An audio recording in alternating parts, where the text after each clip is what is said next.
এই মুহূৰ্তত দিব বিচাৰিছো এটা গুৰুত্বপূৰ্ণ খবৰ। ডিব্ৰুগড়ৰ চহৰৰ আম্বাৰ হাইটছত অঘটন। অগ্নি নিৰ্বাপনৰ বাবে সংৰক্ষিত উন্মুক্ত নলাত পৰি শিশুৰ মৃত্যু। মৃত শিশুটি 7 বছৰীয়া তেজাছ আগৰৱালা।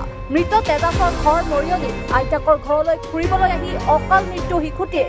ফ্লেটৰ স্বত্বাধিকাৰীয়ে উন্মুক্তভাৱে নলাটো ৰখা বাবে এই ঘটনাৰ অভিযোগ। ঘটনাস্থলীত উপস্থিত ডিব্ৰুগড় আৰক্ষীৰ অনুসন্ধানত সমগ্ৰ ঘটনাৰ পোহৰলৈ আহিব। পুনৰবাৰ জনাইছো, ডিব্ৰুগড় চহৰৰ আম্বাৰ হাইটছত অঘটন। অগ্নি নিৰ্বাপনৰ বাবে সংৰক্ষিত উন্মুক্ত নলাত পৰি শিশুৰ মৃত্যু।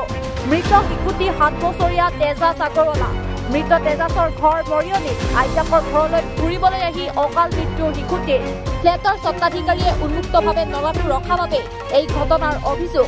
ঘটনাস্থলীত উপস্থিত ডিব্ৰুগড় আৰক্ষীৰ অনুসন্ধানত সমগ্ৰ ঘটনাৰ পোহৰলৈ আহিব।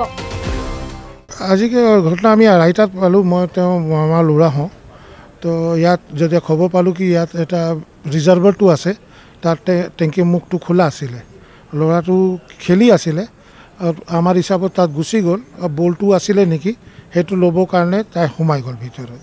এইটো বহুত ডিপত আছে আৰু আমি 15-20 মিনিট পাছত তেওঁ যিটো চেণ্ডেল হয় এইটো চাই মেলি আমি গম পালোঁ কি তাত হ'ব। তাৰপাছত ইয়াৰ লোকেল মানুহবিলাকে চব ওলাই মেলি হস্পিটেল লৈ গ'ল। তো তাত বড ডেথ ক'লে।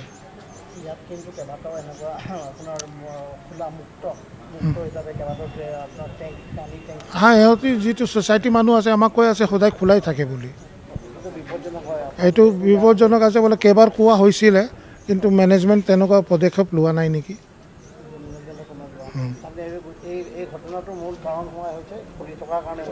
নহ'লেতো কেনেকুৱা হ'ব? এইটোতো যদি বন্ধ থাকিলে এই ঘটনাটো নহয়। খোলা আছিলে। ল'ৰাটো 7 বছৰীয়া হয়। ল'ৰাটোৰ নাম তেজছ। মই তেওঁ মামাৰ ল'ৰা। হা, ল'ৰাটো পঢ়াটো চাই ক্লাছ 7 ইয়াৰ্ছ আছে।